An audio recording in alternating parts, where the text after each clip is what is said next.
ஹாய்ங்க. இது என்னன்னு பார்த்தா சில பேருக்கு தெரியும், சில பேருக்கு தெரியாது இது என்னதுன்னு. தெரியும் நிறைய பேருக்கு இது கருணக்கிழங்குன்னு சொல்லிட்டு. எங்கள் அப்பா தோல் சீவிட்டு இருக்காரு.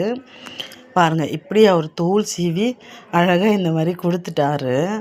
இது இப்போ இதுக்கு ஒரு மசாலா ரெடி பண்ணிவிடுவோம். இது 2 தக்காளி, ஒரு ஆஃப் டேபிள் ஸ்பூன் அளவுக்கு ஜிஞ்சர் கார்லிக் பேஸ்ட்டு, அதுக்கப்புறம் இது கூட சாம்பார் தூள், வீட்லேயே அரைச்ச சாம்பார் தூள் 1 ஸ்பூனும், தனி மிளகாய் தூள் 1 ஸ்பூனும், அப்புறம் மஞ்சத்தூள், அப்புறம் கொஞ்சம் தனியாத்தூளும், அது கூடவே கொஞ்சம் பெப்பர் பவுடரும் போட்டு சால்ட்டும் போட்டுட்டு இதை ஒரு ஃபைன் பேஸ்ட்டாக அரைச்சிடுவோம்.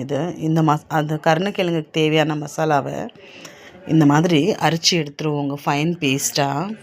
இப்போ இந்த தோல் சீவி இருக்கிற கருணக்கிழங்க இது மாதிரி ஒரு திக் ஸ்லைஸாக கட் பண்ணிகிட்ருக்காங்க பாருங்கள். இது கொஞ்சம் ஹார்டாக தான் இருக்கும், கொஞ்சம் கஷ்டம்தான் ஆனால் கட் பண்ணுறது. ஆனால் இந்த மாதிரி ஒரு திக் ஸ்லைஸாக, இது ஏன் திக் ஸ்லைஸாக கட் பண்ணுறோன்னு சொல்கிறது அப்புறம் சொல்கிறேன் நான்.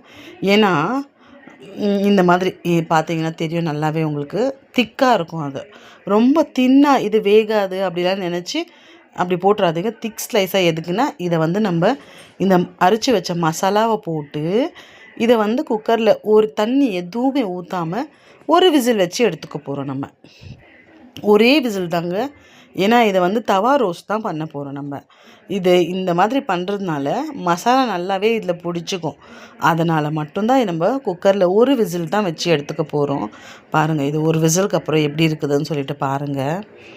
இந்த மாதிரி நல்லாவே மசாலா ஒட்டி தான் நம்ம குக்கரில் பாருங்கள். இது ஒரு விசில் வச்சு எடுத்துருக்கோம். ஓரளவுக்கு நல்லாவே உள்ளெல்லாம் வெந்திருக்கு. இப்போ இதை ஒன்றுனா தவா மேலே போட போகிறோம். நம்ம கிட்டத்தட்ட ஒரு ஃபிஷ் ஃப்ரை மாதிரி தான். ஆனால் ஃபிஷ் ஃப்ரையோட டேஸ்ட் ரொம்பவே நல்லா இருந்தது. நான் இதுக்கு முன்னாடி செஞ்சதில்லை. இது என் தம்பி வைஃப் செஞ்சது தான். இது சாப்பிடாத என் பசங்க கூட சாப்பிட்டாங்கங்க. இதை தவாவில் போட்டு 2 பக்கமும் 5 நிமிஷம் சிம்மில் வச்சு எடுத்திங்கன்னா ஃபிஷ் ஃப்ரையோட டேஸ்ட்டு ரொம்ப சூப்பராக இருக்கும். நீங்களும் ட்ரை பண்ணி பாருங்கள். ஹெல்த்தியான கிழங்கு தான் இது. கிழங்குனா ரொம்ப ஒரு மாதிரி இந்த வாழ்வுலாம் சொல்லுவாங்க, அந்த மாதிரிலாம் இல்லை. இது நீங்களும் செஞ்சு ட்ரை பண்ணி பாருங்கள். ஓகே, பாய்.